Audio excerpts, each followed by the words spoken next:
Hey review family, what's up? My name is Jay Morris, the review guy, and I'm back again to bring you another video. And in this one I'm going to be covering the new Suicideboys and Travis Barker album, Live Fast, Die Whenever. So this is an EP by Scrim and Ruby DeCherry, also known as Suicideboys, a trap metal duo with kind of horrorcore tendencies from New Orleans, Louisiana that was formed in 2014. This was kind of an unexpected and, dare I say, strange collaboration that they chose to do with the Blink-182 drummer Travis Barker, the famed drummer. A drummer that I've enjoyed the work of quite a bit. Their 2018 album, I Want to Die in New Orleans, was kind of their breakout release, and although it did debut on at number 9, I believe, on the Billboard Top 200 charts, it was kind of a cult following type of buyout. The people that liked Suicideboys could not get enough of them, but most people in the kind of mainstream either didn't know who they were or wrote them off as just being screamo rap, in an endless wave of oncoming screamo rap.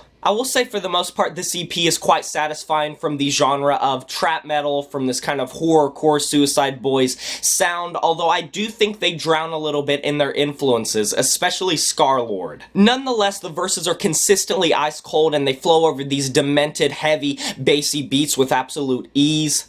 Even if some of these beats are a little dime a dozen for the genre, save for the embellishments that are occasionally thrown on top of them, the mixing is great. The screams and the rapping is very well mixed, as well as the beats neither drown each other out in the mix, which is very good. Sometimes in this type of genre, the screaming can just overpower the beat to the point to where you can't hear it, and vice versa. You'll have rapping where the beat is just swallowing it with such harsh bass, such distorted bass, that it's impossible to make out what they're saying, so they find a nice middle ground here. I love how the screaming and the rapping have a nice contrast and a nice balance on this album as well. I don't feel like it ever feels forced. It feels like it's very natural when it goes from one to the other. But this project isn't perfect. Like I said, I do feel like they can drown in the influences of some of the little bit earlier trap metal people that they are kind of coming after, especially, like I said, Scarlord. I hear so much Scarlord in their performances, despite them being very inspirited, despite them being very full of vigor, and a lot of these beats remind me of something that Zilla Kami could jump on, or just City Morgue in general. Speaking of beats, as someone that listens to quite a bit of this genre,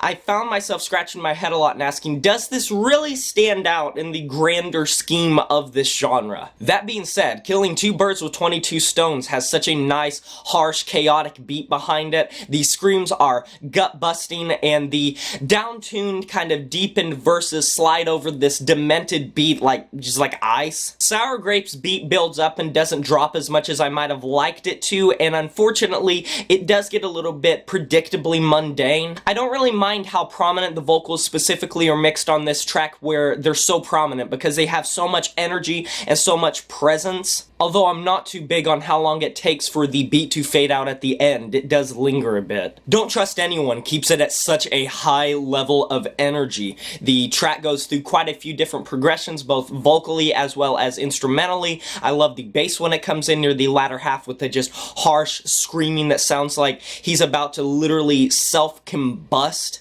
What sound kind of like distorted heavy metal guitars hang in the background as the track progresses, and the bass near the end sounds like it could melt the face off of a skeleton. So I realized something while I was editing this that I kind of left out that was a pretty big thing. Munky, the guitarist from Korn, features on quite a few tracks on this album, hence why the heavy metal guitars sound so well defined. With the throbbing drums of Nothing Left, and the aggressive rap delivery alongside the scream delivery, it sounds like what Death Grips would do if they had to make a trap metal song. And I'm glad that Travis is pretty audible on this track, because unfortunately across this whole album, I feel like his contributions, his influence for this album, are not as there as I maybe would have liked them to be, which is a shame because he's a great drummer. It's a fine EP, but it's not really blowing me away. It's a pretty good aesthetic, it's a nice vibe, the mixing is very good. Some of the beats, although they can be dime a dozen, slap pretty hard, they're pretty catchy to listen to. The performances are very just energetic and lively. To be honest, the lyrics are kind of so-so. They're nothing that you haven't really heard before, even from Suicideboys, and Travis Barker's inclusion was maybe not as present as I wish it was, but it's still a pretty good EP. I feel like Suicideboys was given a very watertight track list with how brief it was, and I think it came up very dime a dozen, despite the grand appearance that it's kind of coded in. I'm going to be giving this out my 6 out of 10, and that is a wrap. Please stay for the end screen. I'll link some videos that you might be interested in. Comment down below what you thought of this album. Like this video if you enjoyed, and subscribe if you're new to the channel. It'll help me out a lot. And smash that notification bell to be notified of my future uploads. I'll talk to you guys next time. But until then, my name is Jay Morse, Review Guy, and I'm signing off saying farewell.